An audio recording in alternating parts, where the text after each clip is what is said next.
ایک وقت یہ بھی تھا کہ 8 واٹ کے انرجی سیور کی جگہ 100 واٹ کا بلب استعمال ہوتا تھا۔ سپلٹ ایئر کنڈیشن کی جگہ جنرل اور نیشنل کے ونڈو اے سی استعمال ہوا کرتے تھے۔ ڈی سی پنکھوں کی جگہ بڑے کیپیسٹر والے اے سی پنکھے چلا کرتے تھے۔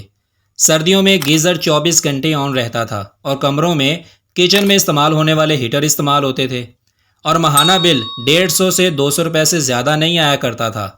اگر کسی کا 500 بل آتا تھا تو وہ محلے کا امیر ترین گھر ہوتا تھا۔ آج آپ کا گھر اپنا نہیں کرائے کا ہوگا، لیکن بجلی کے بل کے حساب سے آپ امیر ترین شخص بن چکے ہیں۔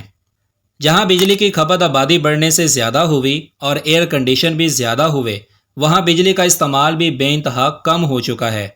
100 واٹ کے 10 بلب کی جگہ 12 انرجی سیور 100 واٹ کے نہیں بنتے۔ وہیں 3 سپلٹ ایئر کنڈیشن بھی ایک نیشنل یا جنرل کی جگہ آسانی سے چل رہے ہیں، لیکن گزشتہ 40 سالوں سے 5 دریاؤں کے مالک ملک پاکستان میں بجلی کی پیداوار کی فکر نہیں کی گئی، بلکہ پیداوار کی جگہ ذاتی بجلی اسپیشل پیٹرول سے پیدا کر کے بیچنے والے سسٹم سے بجلی کا کاروبار کیا گیا۔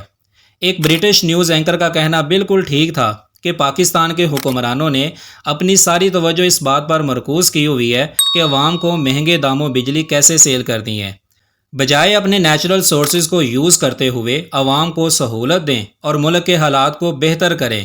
لیکن پاکستانی حکمرانوں نے اپنا ہی برانڈ لانچ کیا ہوا ہے۔ اس وقت پاکستان میں سب سے زیادہ مہنگا برانڈ آئی پی پیز ہے، اور اس کے سارے مالکانہ حقوق اس وقت پاکستانی حکمرانوں کے پاس ہیں، کیونکہ آج تک پاکستان میں ایسا ہوا ہی نہیں کہ کوئی کاروبار آسمانوں کو چھوتا ہو اور اس کا مالک حیات ہو۔ وابڈا والوں سے ہمیشہ سنتے آ رہے ہیں کہ بجلی کی چوری بہت زیادہ ہے، تو چوری کے خاتمے کا حل بجلی مہنگی کرنا یا لوڈ شیڈنگ نہیں، بلکہ بجلی کی پیداوار بڑھا کر بجلی سستی کر دینے سے چوری ختم ہوگی۔ 25 سے 30 ہزار ماہانہ کمانے والا شخص ایک پنکھے اور عام استعمال کی چیزوں کا بل 4 سے 5 ہزار دیتا ہے، اور اگر خدا نہ خواستہ 200 یونٹ کراس کرتا ہے تو 35 روپے والا یونٹ 70 روپے کا ہو جاتا ہے۔ اسے آپ کاروبار نہیں بلکہ کرپشن یا بھتہ خوری کہہ سکتے ہیں، جو پچھلے 28 سالوں سے ہو رہی ہے، اور اس کے خلاف کوئی بھی سیشن جج ایکشن نہیں لے سکتا۔ کیونکہ جو 2000 یونٹ اسے پر منتھ فری مل رہے ہیں وہ ختم ہو جائیں گے۔ جہاں پوری دنیا میں سورج کی روشنی سڑکوں، ٹرین چلنے اور انڈسٹری اور ملوں سے بجلی پیدا کر کے اپنی عوام کو سہولت دے رہے ہیں، وہاں ہمارے ملک میں میٹر اتارو، کھمبے پر لگاؤ، بجلی کی تاریں اتارو، نئے میٹر لگاؤ جیسی 40 تجربے کر چکے، لیکن مسلسل ناکام رہے۔ جہاں یہ عوام کو بجلی دینے سے قاصر ہیں، وہیں ان کی جائیدادیں، ان کے اثاثے بڑھتے جا رہے ہیں، کیونکہ بجلی چوری میں مکمل طور پر ملوث ہے۔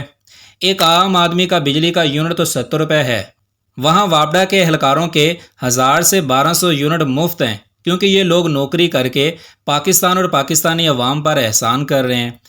مسلسل حکومتی ناکامی اور مال بناؤ پالیسیوں کے بعد اس ملک کا یہ حال ہے کہ کاروبار کے اوقات میں 3 سے 4 گھنٹے مسلسل لوڈ شیڈنگ ہو رہی ہے۔